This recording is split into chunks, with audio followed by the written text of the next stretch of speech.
right, left, right, left, right, left.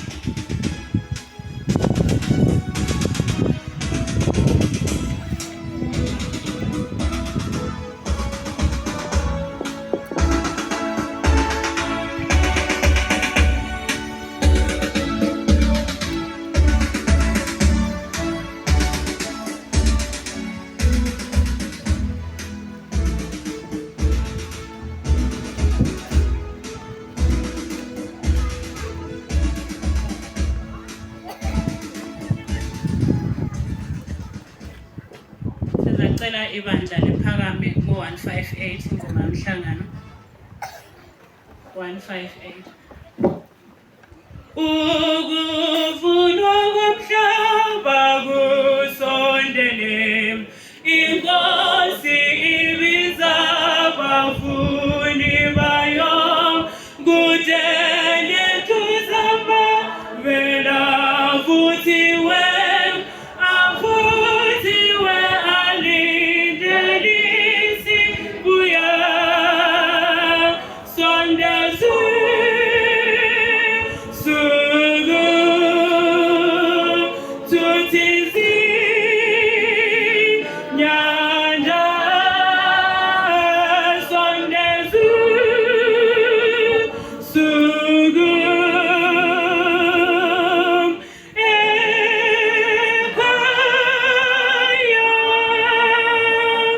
ugusa okungena nzizilezo kuyasondela iminyaka iqhubeka, amabele ahajulwe isono mawakuthwe kungakabi busiba sondezu suku tuthizi nyanya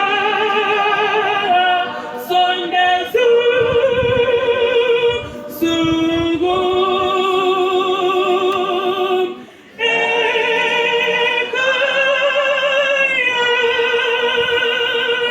kumnandi ukusebenza ngothando, umfulo ngashiwa mthombo wezulu, simenywa sikhutshwa yilo uthando lona luthela izithelo kakhulu.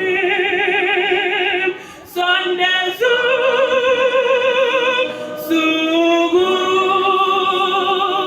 tuthizi nyanja sondezu suku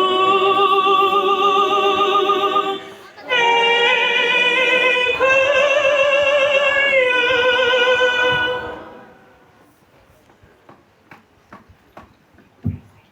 Prayer position. Prayer position. Asikhuleke nini. Babahlala ekhaya ezulwini, siyawubonga ngokusifisa kena le indawo yokuseni singabaphilileyo. Nxa sizathi ukuqalisa nale program sikhulekela ukuthi umoya wakho oyingcwele wehle ube kuyona le indawo. Konke sathi sikukhulume, konke okuzathi kwenziwe ubise udingo lomkhosi ngakuwe. Kuthi nxa lona lolu suku lusheshisa lufika, sihambe labantu bethu abatsha, abantu bethu labana bethu labo bengasali. Sikhuleka sithembile konke lokho egameni kaJesu Kristu, wasesiphambanweni waphinda wavuka. Amen.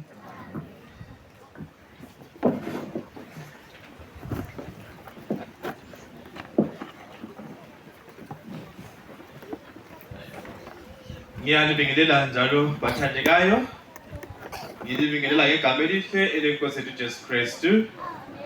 Siyabonga ukuthi sihlangane njalo singena kusigaba ese-departmental promotion.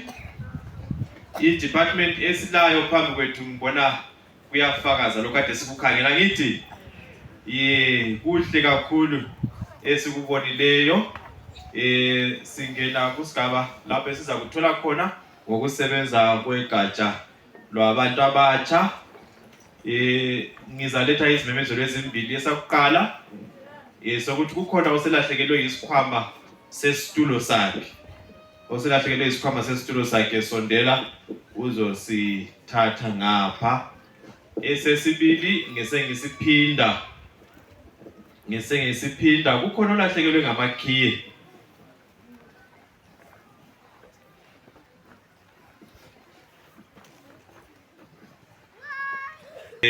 Bethunganyelwa ngumfowethu uPride. Mina ngisazithongo, mina ngubukhosi Ncube, ngivela eNketha 8. Umfowethu uPride okaNcube laye uzasiphathisa lapha kuyobaza ukuthungamela.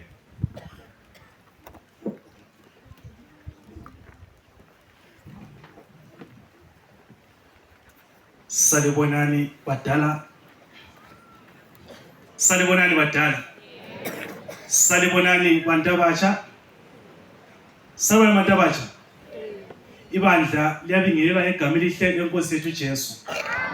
Siyabonga izihlobo zami ezithandekayo. Before ukhuluma okuningi maybe ngichasa siyaphambili. Sibone kwenzale phambili lapha ngithi ibandla lithi ngalokho izihlobo ezithandekayo. Lokho kuyasincedisa ukuthi abantu bebe coordination ne-discipline athi sikunanzela ukuthi they have discipline, they have coordination, bale order njalo ngokupheleleyo. Angithi ngathi kuyintokozo yini izihlobo zami ezithandekayo ukuthi introduce the youth department sabasoka. Angithi yes, this is the greatest treasure umlimi asikiwe nebandleni sabasoka. Angithi xa ule treasure eqhakathekileyo umlimi asikiwe nebandleni i-treasure yabantu abasha.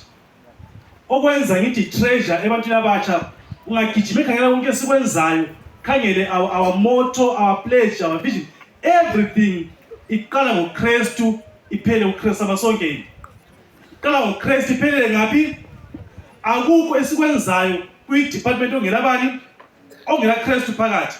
Konke esikwenzayo ebantwini abatsha kuyabancedisa ukubana babe mazi uJesu. Angithi bamthanda uJesu. Angithi basebemshare lo uJesu abamthwele kanjani labanye kanjani abantwana sabasonke. Angithi so ngezi indlela i-department ekwenzayo ukuthi iyancedisa abantwana ukuthi bamthande uNkulunkulu kakhulu, bahambe naye bese besiba ngama-witnesses for Christ. Ungakhumbula kahle sifuna the love of Christ compels us. Angithi ngezi indlela nxa into ukhompela kusho ukuthi iyakuforce. Angithi uthando lukamlimo luyasiforce ukubana sitshela abanye ngothando lwakhe. Angithi akunanto esingayenza kwi-department ngaphandle kokutshela abantu ngani ngothando lukaKristu. Mvumelana ukuthi singenze so. Ngithi na ngizacela ama-directors zonke from churches ayehlukeneyo abakhona lapha, lama-ACs nama-presidents lapha esikhona siphakamelini. Asikwenzele ngokushesha abazalwane. If I director from a church, ungu-AC, ungu-president, lapho khona ngicela uphakame. Sime sinjalo siphakeme. Angithi siyabona abantu abaphakemile abahlobo ezithandekayo. Angithi sibakhangele, siyababona izihlobo ezithandekayo. Ngifuna ukuthi mina ngithi i-department bazalwane as big as it is, aso island ezimele aso island ezimele yodwa sabasonke. I-department idinga ukuxhaswa libandla ngendlela ephakemeyo sabasonke. Angithi ngenza indlela engukutshoyo ukuthi nxa ulapha namhlanje uhlezi lapha ulilunga lebandla, ungazake ufikele abantu laba wafika wabuza umbuzo osimple nje, what can I do sabasonke? What can I do in the sabasonke? Angithi what can I do in the what youth department kuphela. Bona abantu abasuke ezithandekayo labanika abantwana bethu benjani baliphathisa. Angithi balincedisa. Angithi bebalole ukuze Jesu omasinyana. Angithi kodwa ngeke besebenze bebodwa sabasonke. Abasoke baba umsebenzi lo bebodwa. Laba abantu abasukumileyo enzama ukuthi ngikutsho kini ukuthi bafikele njengani njengebandla. Nxa bafikela babuze nini what can I do in the what in the youth department kuphele usuqedile. Ungahamba uyafinyelela babuze bakuxotshe. Ngicela limbona. Angithi ozahambe efika ebabuze bamxotshe angifinyelele bazalwane. Inamba zami zazishiya limfoni lesibili sizabe sakulungisisa. Angithi siyabonga sesingahlala phansi. Mvumelani ngithathele lithuba ukubana ngi-introduce. Angisoze ngi-introduce ngahamba labo phambili, kodwa enza kwenza yiku-introduce abanye esikhona lapha phakathi kwezihlobo ezithandekayo. Sibuseke kakhulu namhlanje ngenxa yokuthi within our camp sihamba lo president wethu kwi-department upastor Siziba angisoze ngimsukumise abaningi simbonile abanye kwasizambona upastor Siziba bakhona abalapha namhlanje uKempley asebenza nabo ku-exec ye-South River Conference ngizaba qamba amabizo nxa ngaqamba ngicela uphakame ibandla likubone silophamela Maphosa ongu-secretary we-junior youth lapha khona ngaphakama ibandla lithini sibe logugu lethu Sobhuza osibambele ihospital ku-junior youth lapha khona ngaphakama ibandla limbone I'm sure khona lapha khona usendleleni yeza siyabonga sibe lo sikhululiwe Ncube osibambele i-programs ku-SYL lapha khona ngaphakama ibandla limbone ibandla lithini sibe loRathizo Moyo usibambele ku-SYL eze-hospitality ngapha ibandla limbone ibandla lithini sibe lo baba uRobson Mithi osibambele i-skills ngapha ibandla limbone ibandla lithini siyabonga sihlebe sithandekayo sibe lo Pride Ncube osibambele ku-programs ngapha ibandla limbone ibandla lithini siyabonga sihlebe sithandekayo inkosi isenzele kahle isenzele umusa vumanini ngingakhulumi kakhulu owakathesi ngilinambithise ubuhle be-department. Igama lakhe nguVictory Marker. Kuleminyaka engu-11. Kahle kahle umntwana lo ulolongwa ngunina loyisi. Ungenela eChabalala Central. Kuthe ngomnyaka ka-2025 engena ku-Pathfinder wase-decide ukuthi mina ngizakwenza i-quiz lonyaka. Ekwenzeni kwakhe i-quiz ubalela amabhuku alandelayo. Uthe sewabalela amabhuku lawa waparticipate ku-quiz wathola ama-medals angu-2. Ngikhuluma ngomntwana ongene last year ku-quiz. Kulama medals angu-2 i-gold eyokuqala uyithole at conference level. I-bronze engeyesibili uyithole at union level. Amabhuku asewabalile so far umntwana le-11 years usebale u-Ezra wamqeda wabala uMark, uHebrews, uActs, uNumbers, uObadiah. Lo great controversy ngobukhulu bakhe wasebala uRevelation elokugcina aqeda ukulibala ngu-Ezekiel.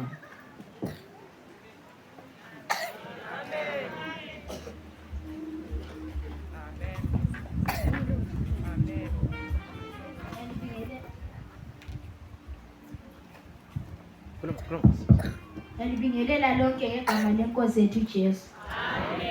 Mina kuBible quiz amabhuku engawathandayo ayi2 uRevelation lo-Acts then lo chapter 28 ka Ezekiel. Chapter 28 ka Ezekiel uthi, and the word of God came to me saying, Son of man, say these words to the prince of Tyre, that says the Lord, you have pride in your heart, for you say, I am a God, I sit at the seat of God, yet you are men.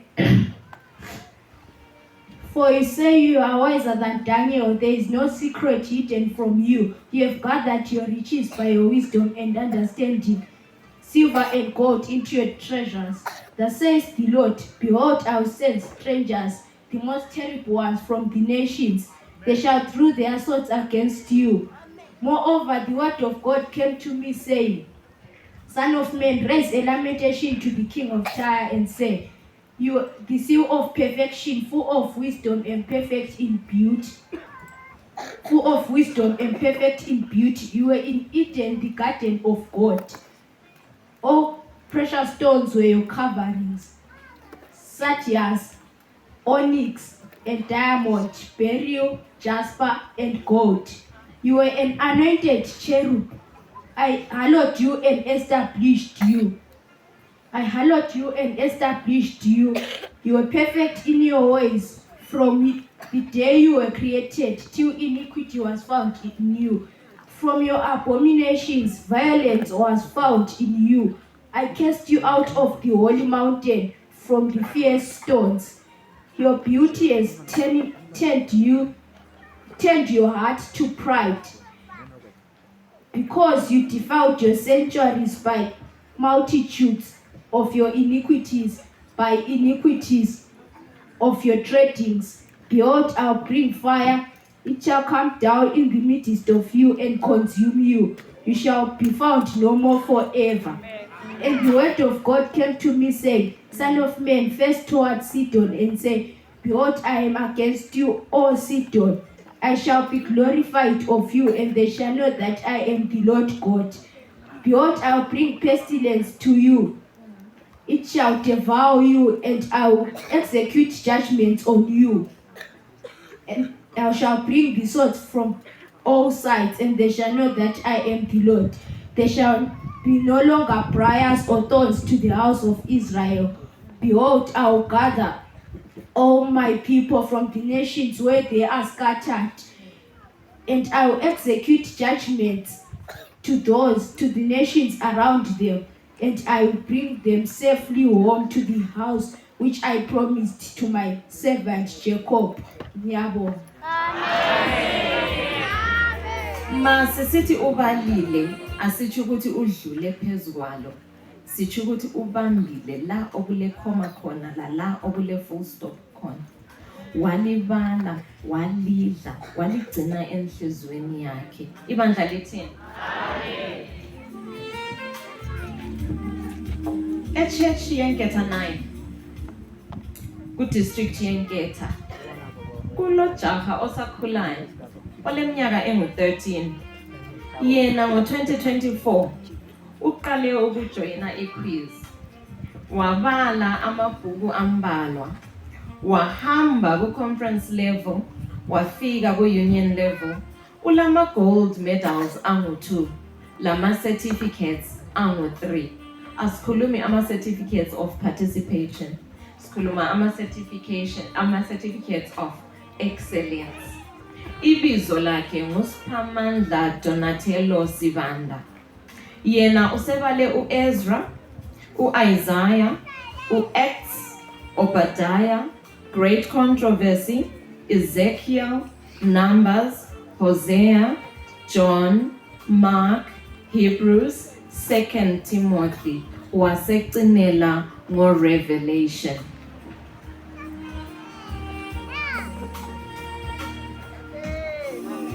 Revelations 14 verse 6 to 11. Revelations 14 verse 6 to 11. And I saw another angel flying in mid-heaven, and I saw another angel flying in mid-heaven with the eternal gospel to proclaim it to all the nations, to all the people, and to all tongues on earth. And he also said with a loud voice, Fear God and give him glory, for the hour of his judgment is come. Worship him who made the heavens and earth, the seas and the fountains of water. And another angel followed him, saying, Fallen, fallen is Babylon the Great, she who has made all nations drink the wine of her impure fornication. Then another, a third angel followed them, saying, If anyone worships this beast and its image and receives a mark on his forehead or hand, he shall drink the wine of God's wrath, that is poured and mixed into the cup of his anger. That is poured and mixed into the cup of his anger. And they shall be tormented with fire and sulfur, and the smoke of their torment shall go up forever and ever. They have no rest day or night, these worshippers of the beast and its image, and anyone who receives a mark on his forehead. Bona. Ibandla lithini? Umfana lo uleminyaka emibili kuphela esenza iquiz, kodwa asekufundile kuningi kakhulu. Phezu kwalokho sithi thina asiwo majaha asakhulayo kuphela esiwaqeqeshayo ku-youth, siyaqeqesha lamantombazana. Lo-ke yena uthe leminyaka engu-9 waqalisa uku-attenda iquiz ngo-2016. Iminyaka yakhe yokuzalwa uthe yena esengene ku-quiz wasethola ama-medals angu-10. Ule bronze eyodwa, ule silver eyodwa, lama gold medals angu-8. Alokhu kuhle bazalwane. I-award yakhe yokuqala uyithole ngo-2018. Akutsho ukuthi from 2016 to 2018 ubengenzi kahle. Ubesenza kahle, but ukungafikeleli phezulu esiqongweni kwamgqugquzela ukubana anjani aqhubeke. Ibizo lakhe engu-Eukelia Sibanda evela eChabalala district. Amabhuku asewabalile. Ngicela lihlale phansi, lilalele ngisazaba mude. Ubale uLeviticus, Messages to Young People, Numbers, Deuteronomy, Ruth, Ezra, Great Controversy, Joel, Haggai, Malachi, Hosea, Ezekiel, Amos, Jonah, Haggai, 2 Chronicles, Isaiah, Matthew, Mark, Luke, John, Acts, Ephesians, Colossians, 1st and 2nd Thessalonians, 1st and 2nd Timothy, Titus, Hebrews, 1st and 2nd Peter, Jude, Revelations. Kuthe elokugcina ke wasebala uObadiah. Lalelani. The book of Obadiah. The vision of Obadiah. Thus says the Lord God concerning Edom. We have heard tidings from the Lord, and the messenger has been sent among the nations. Rise up, let us rise against her for battle. Behold, I will make you small among the nations, you shall be utterly despised. The pride of your heart has deceived you. You who live in the clefts of the rock, whose dwelling is high, who say in your heart, who will bring me down to the ground? Though you soar aloft like the eagle, though your nest is set among the stars, thence I will bring it down, says the Lord. If thieves came to you, if plunderers by night, how you have been destroyed. Would they not steal only enough for themselves? If great gatherers came to you, would they not leave any gleanings? How Esau has been pillaged, his treasures sought out. All your allies have deceived you, they have driven you to the border. Your confederates have prevailed against you. Your trusted friends have set a trap under you. There is no understanding of it. Will I not on the day, says the Lord, destroy the wise men out of Edom and the understanding out of Mount Esau? Your wise men shall be dismayed, O Teman, so that every man from Mount Esau shall be cut off by slaughter. For the violence done to your brother Jacob, shame shall cover you, and you shall be cut off forever. On the day that you stood aloof, on the day the strangers carried off Israel, you were, and foreigners entered his gates and cast lots for Jerusalem. You were like one of them. You should not have gloated over this day of your brother in the day of his misfortune. You should not have rejoiced over the people of Judah in the day of their ruin. You should not have boasted in the day of distress. You should not have entered the gates of my people in the day of his calamity. You should not have gloated over his disaster in the day of his calamity. You should not have looted his goods in the day of his calamity. You should not have stood at the parting of the ways to cut off his fugitives. You should not have delivered up his survivors in the day of distress. For the day of the Lord is near upon all the nations. As you have done shall be done to you. Your deeds shall return on your own head. As you have drunk upon my holy nation, my holy mountain, all nations round about shall drink. They shall drink and stagger. All nations round about shall drink. They shall drink and they shall stagger. The house of Joseph shall be a flame, and the house of Jacob shall be a fire, and the house of Esau stubble. They shall burn them and consume them, and there shall be no survivors to the house of Esau, for the Lord has spoken. Those of the Negev shall possess Mount Esau. Those of the Shephelah, the cities of the Philistines, shall possess the land of Ephraim and the land of Samaria. And Benjamin shall possess Gilead. The exiles in Jerusalem who are in Sepharad shall possess. The exiles of Jerusalem who are in Sepharad shall possess the land of Samaria. The exiles in Hala of the people of Israel shall possess Phoenicia as far as Zarephath. Saviors shall go up to Mount Zion to roll Mount Esau, and the kingdom shall be the Lord's. This is the end of the book of Obadiah. Amen. Kubhuku lika Obadiah, this is the judgment eka Edom. Ngifuna ukubonga kakhulu ku journey yami yequiz. Bengiphathiswe kakhulu. I-inspiration yami yavela kubo sisi bami abadala abayi-2. Yibaba besenza i-quiz. Ngashona ngibahawukela. That's why I joined at the age of 9. Because 10 years ayisengiphuzile ngoba ngithanda izinto. Ngibe sengibonga futhi umzali kulamanye iminyaka lapha engisithi khona hayi bese-quiz hayi but wayengiphusha. Ngibe sengibonga kakhulu upresident we-district yethu. Wayenza ukufona abuze sibili ukuthi i-quiz awufaka already yini.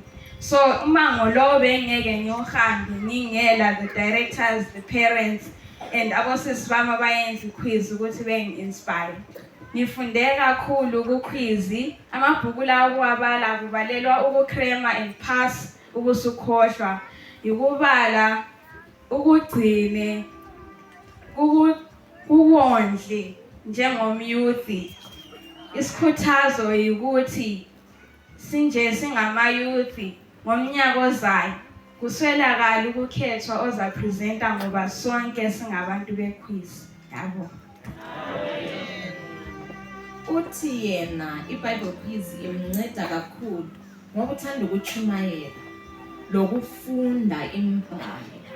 Kambe abantu abatsha mabesenza izinto ezinje njengebandla singehlule kanjani ukubaxhasa ukuze ibandla lakusasa liqhubekele phambili ngomsebenzi kaJehova. Akupheleli ke ku-ambassador, lama young adults lawo ayaphatheka emsebenzini wenkosi. Silontombazana osekhulakhulile, yena useleminyaka engu-23, uvelela eMganwini district engenela eMganwini west. Igama lakhe nguNomathamsanqa Khumalo. Uqale iquiz ngomnyaka ka-2018. Usethole ama-medals angu-7, 1 silver, 4 bronze, le-2 gold. Lama certificates angu-10. The highest level of her participation ku-quiz ibi-tri-union. I-tri-union level sesiyibambe nini? Mhla ka-2 August. Uyona linyanga. Uhambile waya participator, wafika wathola i-award yakhe. I-favorite book yakhe nguJohn. Uthi li more detailed than all the other gospels. Yena ke ku-quiz usefunde ukuthi i-quiz imnandi. She has learned to grow spiritually and each year uthi I strive to be a better biblical scholar. Amabhuku asewabambile yena ayalingana laka Eukelia. Kodwa yena alithandileyo kakhulu ngu-Great Controversy. Ngokuswelakala kwenhlanhla kaphathekanga kuhle umntanethu. Ekuseni uvuke ngezwa kuhle, uyehluleka ukuhamba. Bemfisa lapha esiguqa khona simbeke enkosini ukuthi imphathise imsilise. Yena ke i-presentation yakhe ibi on u-Great Controversy. Amabhuku asewabalile ngingawabala nje ngigijime. Obadiah, Revelations, Jude, 1st and 2nd Peter, Hebrews, Titus, 1st and 2nd Timothy, 1st and 2nd Thessalonians, Colossians, Ephesians, Acts, John, Luke, Mark, Matthew, Isaiah, 2nd Chronicles, Haggai, Jonah, Amos, Ezekiel, Hosea, Malachi, Haggai, Joel, Ezra, Ruth, Deuteronomy, Numbers, Leviticus, Messages to Young People, Lo Great Controversy. Nxa abantu abatsha besenelisa ukuba lamabhuku amanengi kangaka, kukanganani kithi bazalwane ukuthi udobhe ibhuku elilodwa ube lazi ngekhanda? Kambe kungasehlula? Ma kusehlula ukuthi wena ubale, ncedisa abantu abasha ukubana babale, ncedisa baphatheke enhlelweni zabantu abatsha ezihlelwa ngama-churches, yi-district, yi-conference, le-union. Ngiyabonga.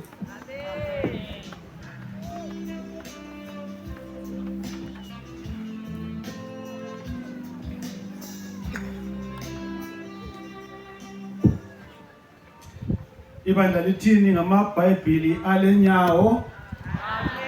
Siyabonga bengiphosa ngilingeka libani isikhathi siyavuma ukubana ngaba khona oyedwa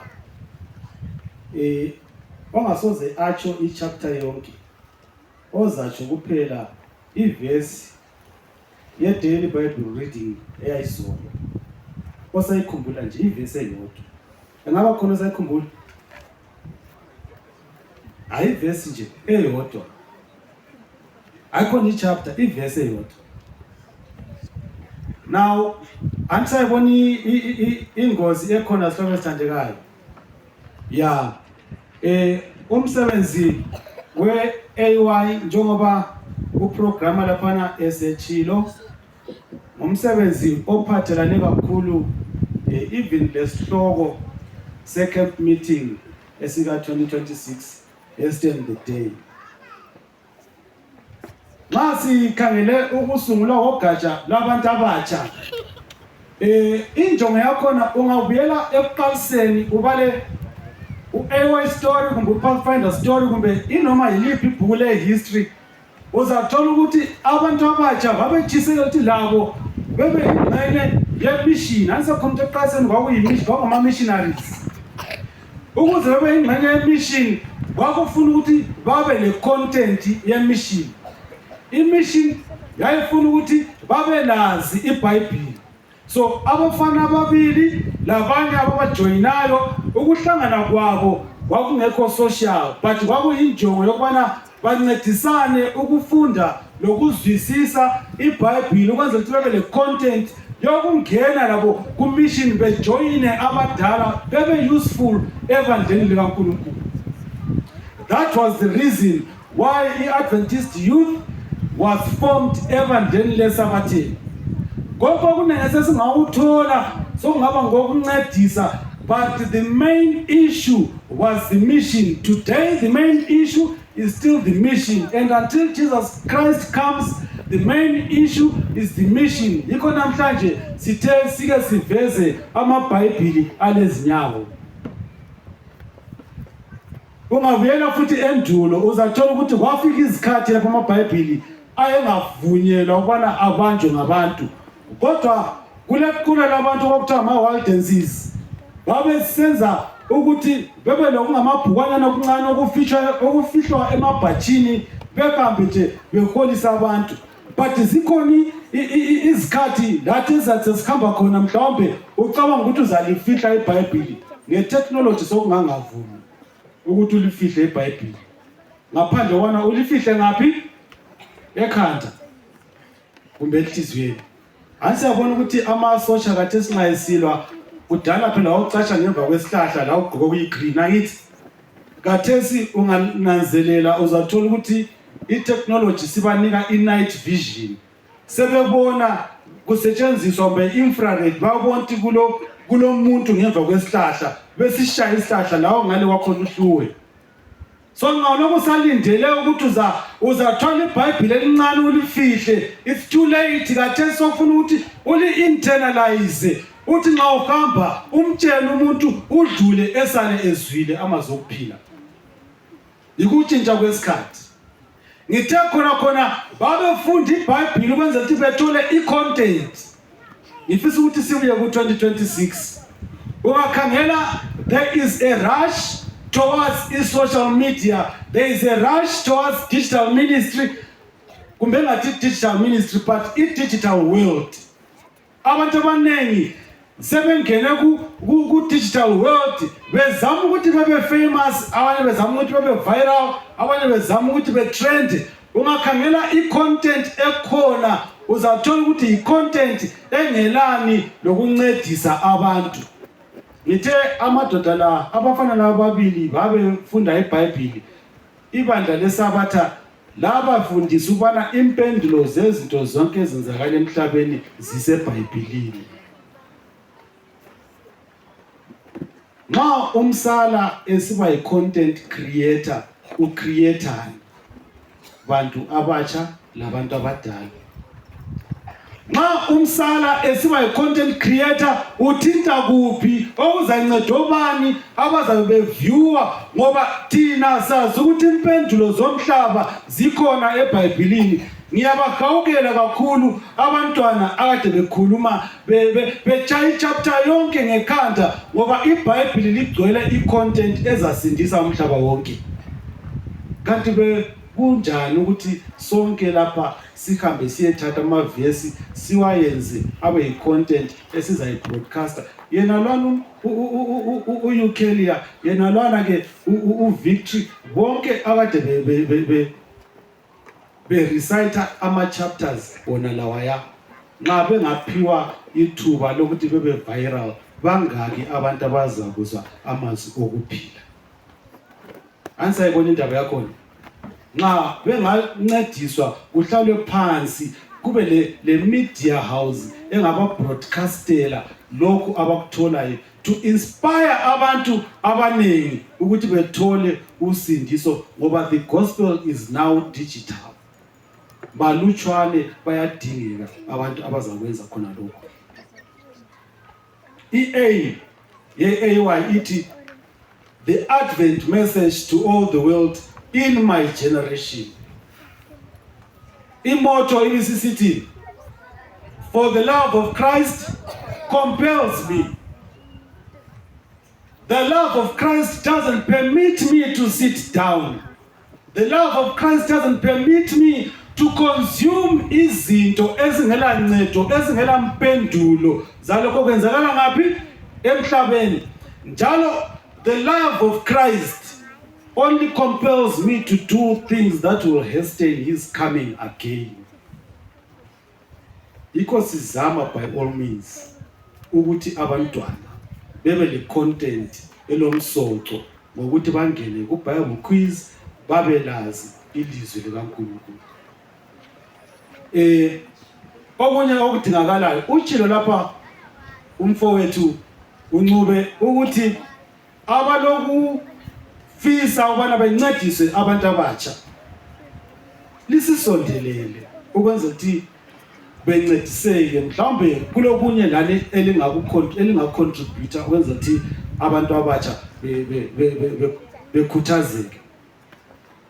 Ibandla lesabatha ngokuhleleka okukhulu ngiza letha ama-facets e-collegiates kumbe lapho kutrainwa khona abathungameli kumbe abaphathi, lapho lawe ongaba ingxenye khona uncedise ku-junior youth sile master guide iyakuhlomisa ukubana abantu abatsha isimilo sabo sinjani, izindingo zabo kuyini, lokubana kungancediseka kanjani ukuthi ibandla labantu abatsha likhule ekukholweni.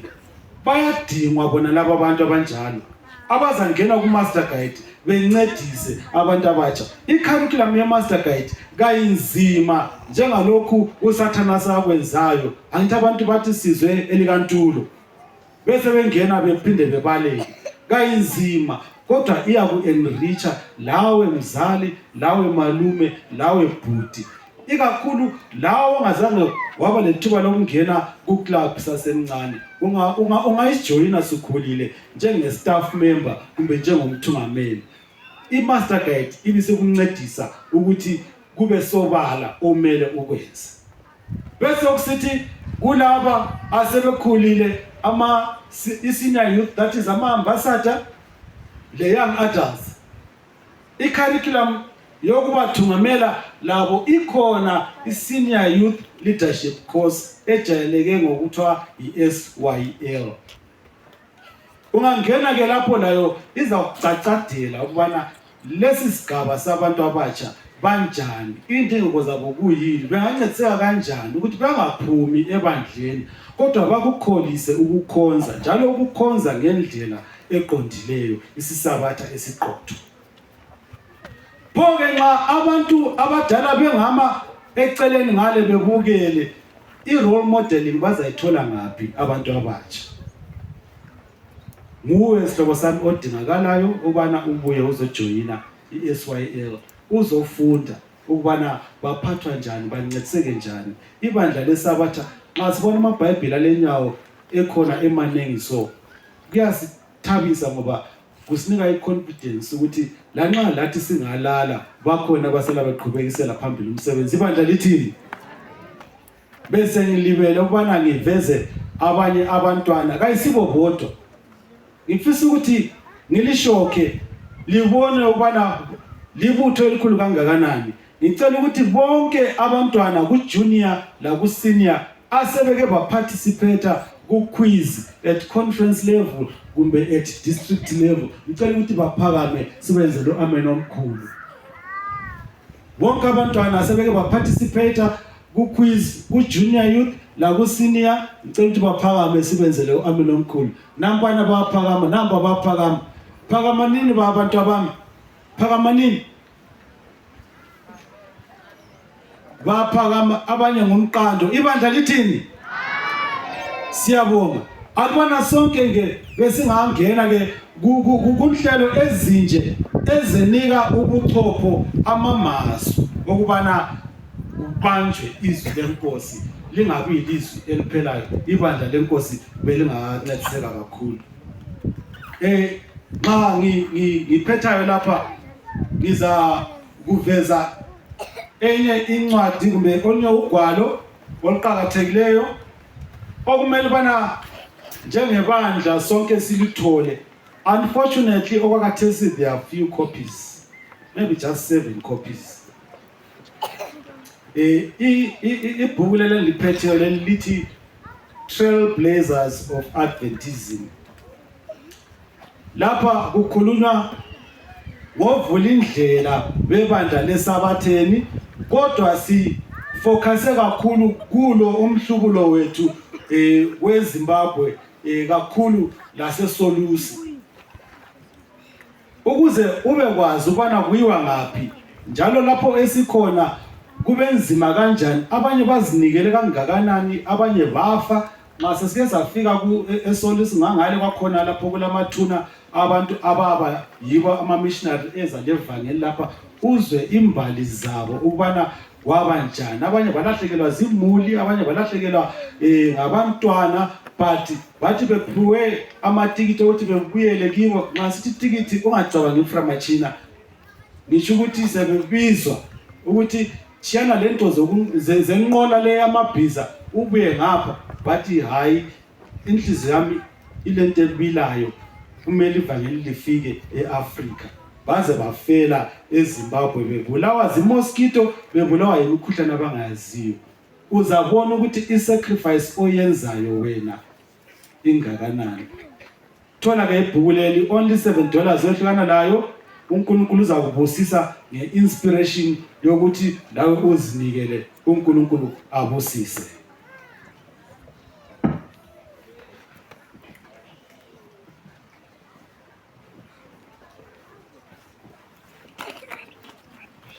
Liyabingelelwa ibandla igama lenkosi uJesu Kristu. Siyabonga elinye ithuba esesiliphiwe njalo njengabantu abatsha. Mina ngizakhuluma ngezembatho zethu abantwana esizigqokayo from junior youth to senior youth. Sinanzelela ukuthi ezikolo esifunda kuzo siyathenga size siphelelise from socks to hat okuyabe kufanele ukuba ungene esikolo esithile. Lakhona lapha ke kuyafana nje. Iloba sihlala sikhalakhala kodwa umlimi uzasiphathisa kuze kufike ezingeni lokuthi sibambisise siphe abantwana bethu ukuba babone befanele ukuba bakhonze begqoke njani. Silogatsha lokuqala olo adventure olu 4 years to 9 years olugqoka emankazana bagqoka iskirt esi6 panel esile regen emuva ngoba umntwana omncane kala waist. Sinanzelela ukuba ukuze iskirt sakhe simbambe kuhle kuzamela kufakwe elastic, and then i-shirt both for boys and girls were using a pilot shirt with 2 pockets. Pilot shirt iyembe elezikhwama ezimbili ezigotshelwayo kuvalwa lapha, then phezulu lapha kuleziphika ezifakwa okunye okuyimeruni okutshengisela ukuba ipilot. Anti pilot liyamazi ukuthi ugqoka njani nje. Yeah, kodwa yona ibisisiba yi-long sleeved i-shirt yakhona eyi-white. Nguklas A liyana. Uklas A uniform esiyigqoka nxa sikhonza singena e-church phakathi. Then kuklas B sitshintsha i-shirt kuphela ishirt yakhona i-dusty blue ukuthi sky blue uyisebenzisa nxa sisiya ngale kuma-field events Pathfinder Fest siphuma sisiya phandle sisiyavakatsha yiyo i-uniform ayisebenzisayo ekhanda lapha sifaka ikhepu leyana elomzila omhlophe ithiwa yi-garrison hat yiyo esiyifaka ekhanda.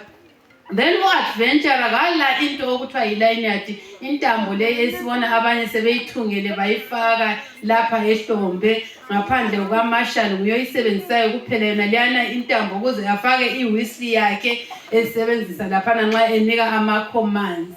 I-garrison hat yakhe iyabe ilesitampa laso esibhalwe adventure sile logo yona leyana. U-adventure omntwana kala tie kala bow-tie. I-tie le-bow-tie ikuma staff members athungamela i-adventure club yibo ababa lakho lokho.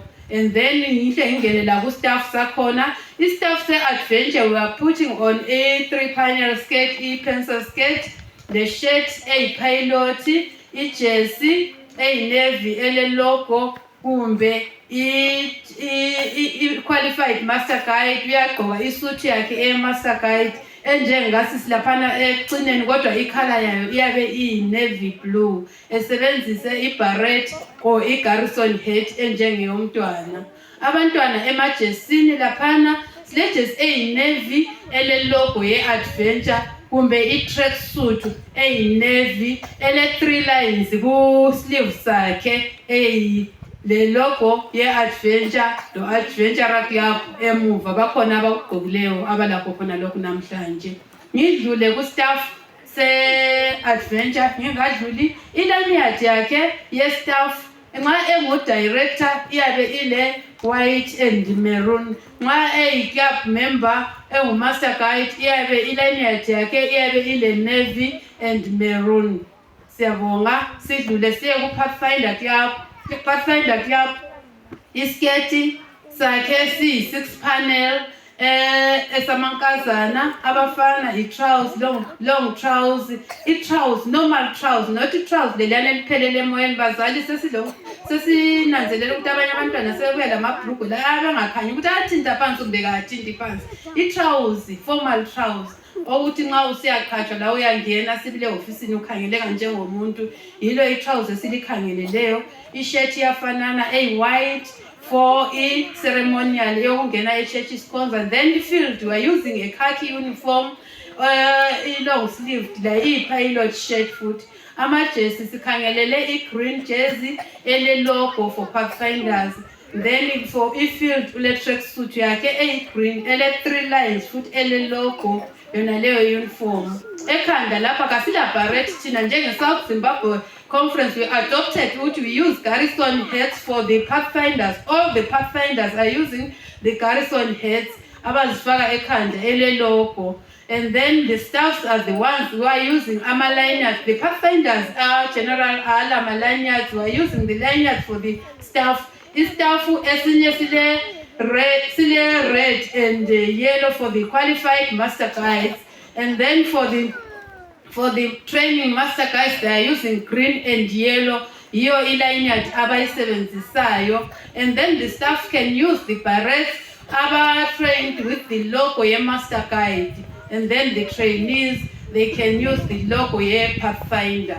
Sidlula laphana ezicatshulweni sikhangelele isicathulo esilama-shoelaces ama-Pathfinders i-school shoe. Then the staff, they are using i-coach shoe. And then zonke izicathulo zabo ezinye ziyabotshwa ngentambo ezinye zilama-bucklets ziyakotshelwa.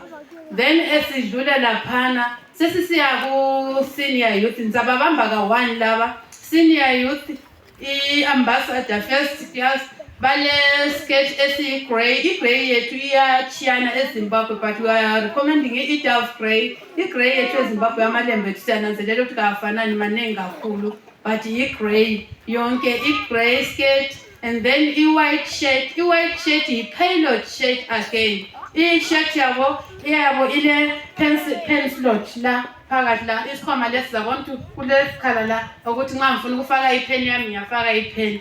Then ama-jackets ethu Kusenior youth wonke ayafanana ngama-blazer wonke kwehlukana ama-logos lawo mina I'm putting ele logo ye-SYL ambassador eyakhe iyabe ile logo ye-ambassador then senior youth layo yabe le logo ye-senior youth and then kusiya nge-club ngokuchiyana kwazo ngibe sengisiya emakhanda lapha we are putting amankazana silama-barrets we-senior youth chiyana ngama-logo they are all navy from ambassador senior youth and SYL ama-uniform la ayafanana but kwehlukana kuphela ama-logo ethu ngibe sedlula isicathulo asichiyananga it's a court shoe sonke and then ama-senior youth we are not putting on white socks or grey socks we are putting on pulling socks of skin color yakho olayo. We are not recommending black but we are recommending skin color yakho. Sisuke laphana siye kuba ku-staff member executive sisuka siya kuma-ACs ma-ACs laphana lo area coordinator ole lanyard nasiyana laphana ngicela usukume area coordinator ule lanyard yakhe eyi-white and gold utshengisa ukuthi ngu-area coordinator uyabe esebenza la ku-district kumbe at conference level yiyo i-lanyard yakhe then bakhona abanye o-area coordinator abasuke batshintshe basebenzele ku-union level bencedisa nalo mfundisi i-lanyard yakhe iyabe iyi-white then belama-epaulets kulokunye okufakwa lapha phezulu angigqokanga namhla uniform yakhona yikho kunzima iyabe ila nxa at conference level kuyabe kule 3 lines there's a silver at district level kule 2 lines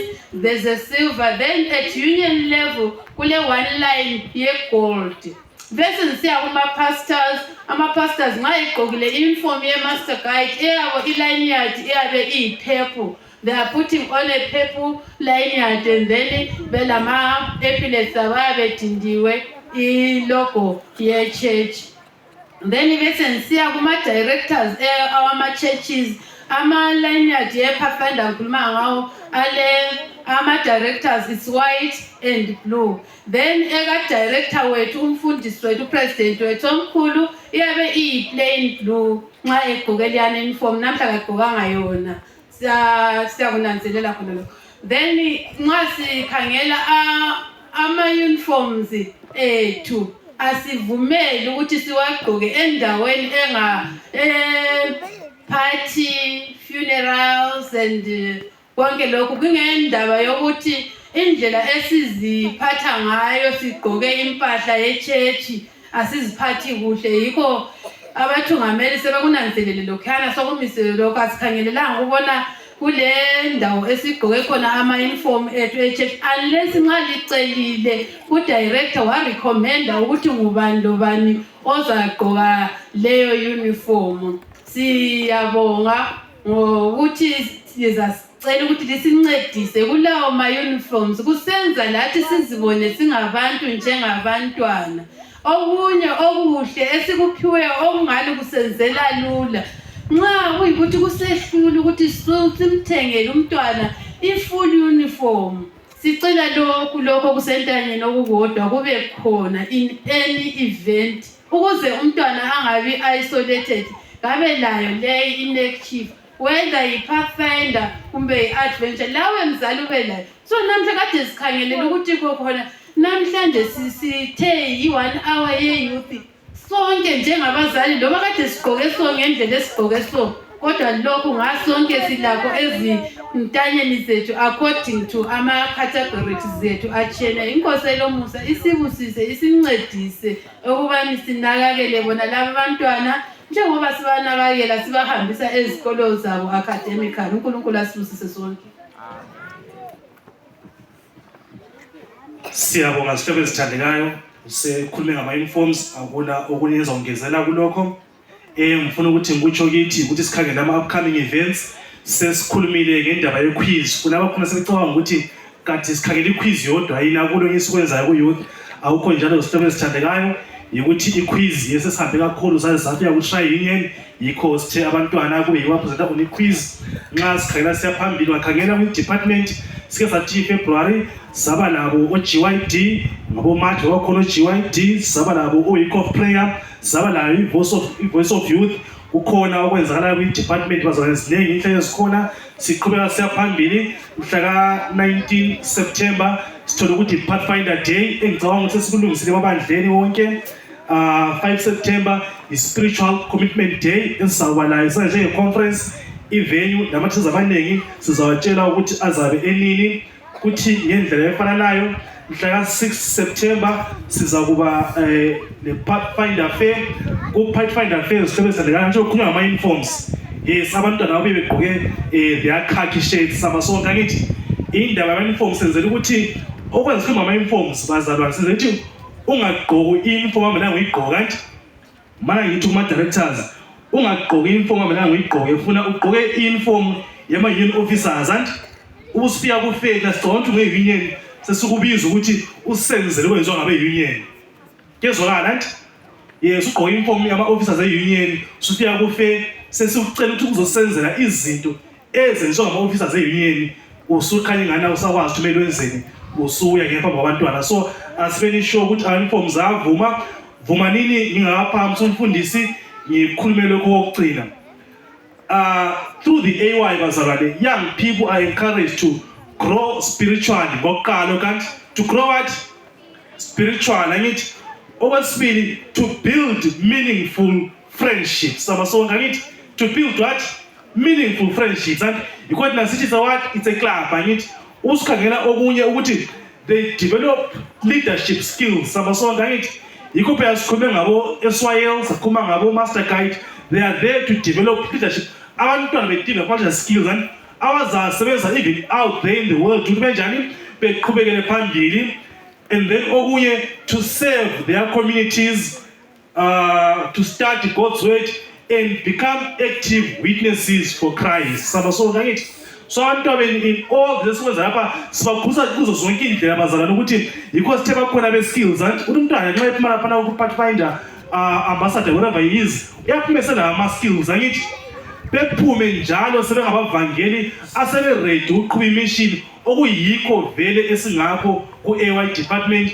inkosi lenzele kahle ilibusise kuleli thuba ngizaphakamisa umfundisi khulume kithi aze asibongele konke nabazali usekele lenza lona liqhubekele isisekela abazali labo bangafinyeleli kuma-directors hambani liyefika ngithe mina umbuzo uyi-one ocelayo what can I do in that department inkosi ilenzele kahle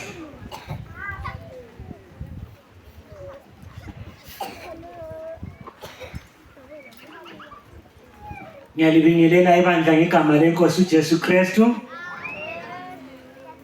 siyabonga ngenxa yesikhathi ngizananzela ukuthi abakhulume ngemva kwami bese begijima kwamagama sibili manje mina kuyangehlula khona lokho ngazama ukugijima ngiyakhohlwa into eziningi ngithanda ukuletha ukubonga kuma-leaders akuyona le i-federation akuyona le izone ngokuphatheka emsebenzini we-Adventist Youth Ministries Department ngicela bandla sibenzeleni u-amen omkhulu sibonga njalo ngokuphatheka kwabafundisi bethu ningababoni behlezi laphana abafundisi lithi ingxenye bayazonda i-youth ministry bayithanda kakhulu libabona bekhonapha ngama-Easter camps besikhempile kuyona le izone bengilayo umfundisi uChuma labanye abafundisi here and there so bayithanda i-youth ministry ngikusukumele lapho kunye yikuthi imisebenzi eyenzakala kuyona le district kuyona le izone iyabonakala ngitsho nase-conference ibandla lithi last year ngicela ukubona abempoyenzi abavele empoyenzi bephambi izandla asibekeni phansi izandla last year sithe sile-fair abempoyenzi ungaphi umfundisi abempoyenzi angazi kube bagada ngama-3 ekuseni sisiyehlangana Gifford High School baqalela wonke ama-clubs eBulawayo ukufika kule fair. Sibayenzeleni wami. Omunye umngane wami osePlump uthi mfundisi bathe bemfonela ukuthi sesidlule ePlump mina bengilele. So siyabonga, as far as employees they attend our conference programs, as far as Plumtree district baya attend our conference programs.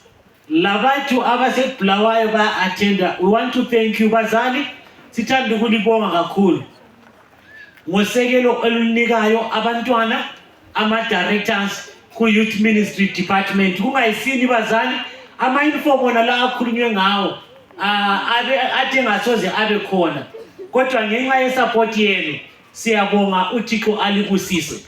Kulenye i-department njalo eyodwa ayisikho ukuthi intsha, kodwa i-department esiphakanyiswa kumbe from a general conference esinanzelelekile ukuthi i-department leyi singayekela ukuyibamba kuhle under i-youth ministries department singalahlekelwa ngabantwana abanengi kakhulu. Lizananzelela ukuthi abakhulumileyo from 4 years to 9 years silalaba esibathi ngama-adventurer. Kwini mhlobo zami ethandekayo? Then from 10 years to 15 years silalaba esithi ngama-pathfinders. Esithi kwini? Then from 16 years to 21 years silalaba esithi ngama-ambassadors. Laba esithi kwini? Then from 22 years kusiyefika ku-30 years ngama-young adults. So ama-young adults sizananzelela ukuthi yebo kukhona abanye abane-30 plus who still attend i-youth, labo bayamukeleka abaxotshwanga bakuyona category. Kodwa kuleyinye khathesi enanzelela abantwana bethu abasema-universities, abasema-college nakamanye ama-tertiary institutions ebizwa kuthiwa yi-PCM. Ibizwa kuthiwa kwini? Ngapho kanyilizwe. Ibizwa kuthiwa kwini? PCM. Kuthiwa yi-Public Campus Ministries. So i-Public Campus Ministries i-under i-Youth Ministries Department. Ngekhangelele abantwana bethu abase kuma-tertiary institutions esingabalisela abanjengabo-NUST, abanjengabo-Gwanda State University, abanjengabo-Polytechnic College, abanjengabo-Westgate, abanjengabo-Eskodini Agricultural Center. Bona labana baba ku-category okuthiwa yi-PCM. Okunanzelekayo ukuthi abantwana bethu bayahamba ema-universities, ama-public campus institutions bengafika khona kangale nxa ibandla lingazange lethatha ingxenye yokuthi libalandelele. Kwesinye isikhathi bayalahleka, kodwa phela sinanzeleni nxa liphuma ema-universities yibo abaphuma sebengama-professionals.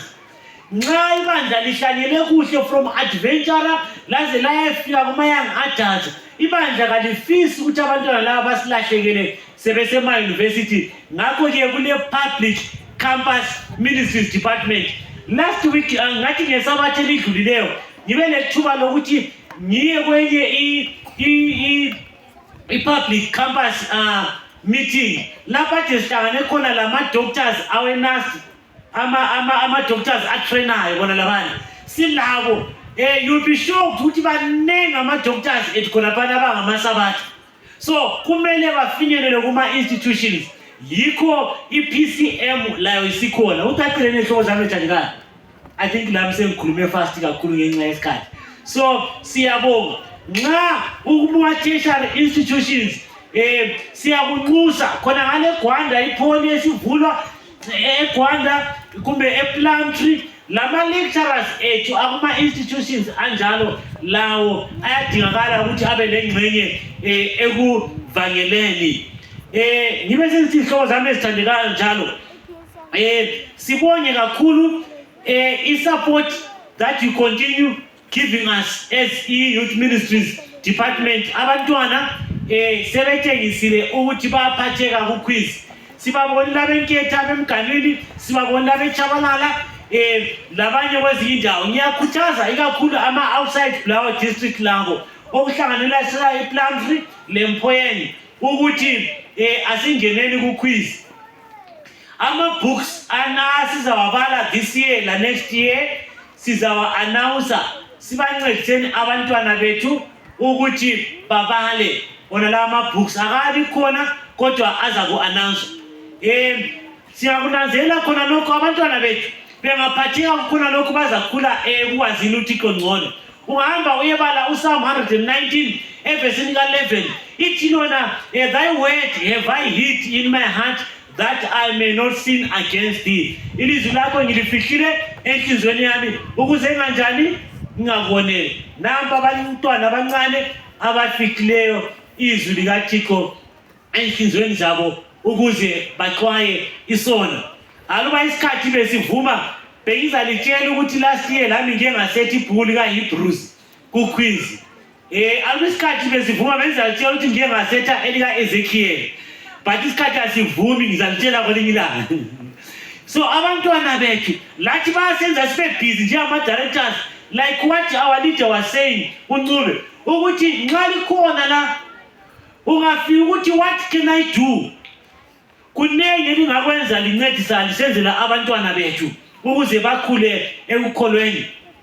Bizananzela njalo okokucina bizananzela njalo ukuthi kukhalenda yethu yama-events ama-events yethu angena khoqo le khalenda yomhlaba wonke jikelele. So lizananzelela ukuthi this year asila njengoba ama-programs ethu maningi ayangenana khoqo. So this year asila iprogram ephathelene le-Adventist Youth Ministry evela e-conference in terms of ama-Kempori. Ngo-2024 sibe le-Kempori e-Collenborn. Ngo-2025 sibe le-Kempori yama-Adventurer eShashani. Saba le-Kempori yama-Senior Youth ikempu yami-Congress ade ikhona eChinoi. So this year sitshiyele ama-churches ukuthi lawo akempe ewodwa. Next year kule PCM meeting ezabe iseZambia. Laba bakuma-tertiary institutions eZambia next year kuzabe kule PCM ngo-2027. Then ngo-2028 kuzabe kule Pathfinder Kempori division ezabe ise-Glen City. Then ngo-2029 kuzabe kule Pan-African Youth Congress ezabe ise-Cape Town. Edlulileyo kade ise-Nigeria. This time around ise-SID e-Cape Town. So ngama-events alayiniweyo lathi esingaphatheka kuwo. Mbona ngani bese isikhathi sami sesiyenele. Hambe ebala messages to young people page 196 ithi yona with such an army of workers as our youth rightly trained bengaqeqetshiswa kuhle ibutho lelesiyibonileyo lingaqeqetshwa kuhle uthi yena Ellen White might furnish how soon the message of a crucified, risen and a soon coming Savior might be carried to the whole world. This message might be carried to the whole world. Asiphakameni nxa sihlabela u-237 umhlabelisi esihlabelisa stand up for Jesus, his soldiers of the cross, lift up his royal banner, it shall not suffer loss. Sukumelani uJesu mabutho esiphambanweni. So sihlobo zami esithandekayo phakathi kwempi enkulu siyanxusa ukuthi abantu abatsha basukume. Abantu abatsha basukumele uJesu ngoba uThixo ukhangele thina kusukela kuma-adventurer kuze kuyefika khonale kuma-young adults ukuthi umsebenzi wona lo evangeli siwubambe rightfully trained. The Advent message will reach to every generation. uThixo asibuyise ngakakhuleki ufuna sihlabele nale ngoma stand up for Jesus. Stand up for Jesus. Yes, so soldiers of the cross, lift up his banner. It must not suffer loss.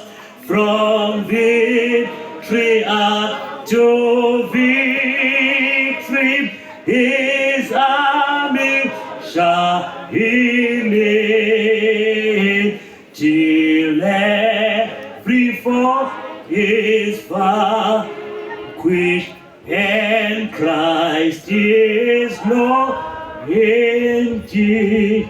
Siyakhuleka hlobo esithandekayo. Baba siyabonga ukusinika elinye ithuba lokubonga. Nxa sikhangela emuva sibonga lokho senzele khona ku-Youth Ministries Department. Labantwana bona laba oseboleke bona ezandleni zama-directors, ezandleni zamalunga ebandla ama-churches, ezandleni zabafundisi. Siyababonga bona abantwana osiphe bona. Sicela uqhubeke usinika inhlakanipho yokuthi abantwana balaba balolongeke izimilo lapho emhlabeni, belungisiswa njalo ukuthi babe khona ekhaya ezulwini. Babuse bona laba abantwana abancane, nxa umhlaba ubavulele amehlo, baxhozela indenda, sicela ukuthi bakhuliswe entandweni yakho, bangaphambuki kulokho abakufundisiweyo, bahlale entandweni yakho kuze kube naphakade. Yona leyi Youth Ministry Department kawube nguwe ekhokhelayo, silandele emanyathelweni akho ukuze ungabi ngitsho lo mntwana oza kulahleka, kodwa bonke abantwana balawo babekileyo ezandleni zethu bafike ekusindisweni. Siyabonga njalo abazali abathu bancedisayo endaweni ezishiyeneyo ngezimali langenhlakanipho langamacebo ayenza ukuthi umsebenzi wakho uye phambili. Siyabonga uthungamela koma-elders emabandleni atshiyeneyo, ama-church board members behlela bencedisa nalowo msebenzi. Kasikhohlwa nje nabafundisi abaselulekayo imihla lamalanga ukuze umsebenzi wakho uye phambili. Qhubeka ulathi uyamukele ukhonza kwethu ngayo nale imini ngoJesu siyakhuleka. Amen. uThixo walibusise. Sibisela abathungameli. Siyabonga siqiba loluhlandla sihlabelela kuzabe kusondela ama-Women's Ministries. Sizacela ukubekezela kwethu bandla wonke ama-arena sizakwehlukana sesisiya kumkonzo enkulu. Siza kwehlukana sesiya kumkonzo enkulu khathesi umhlabelisi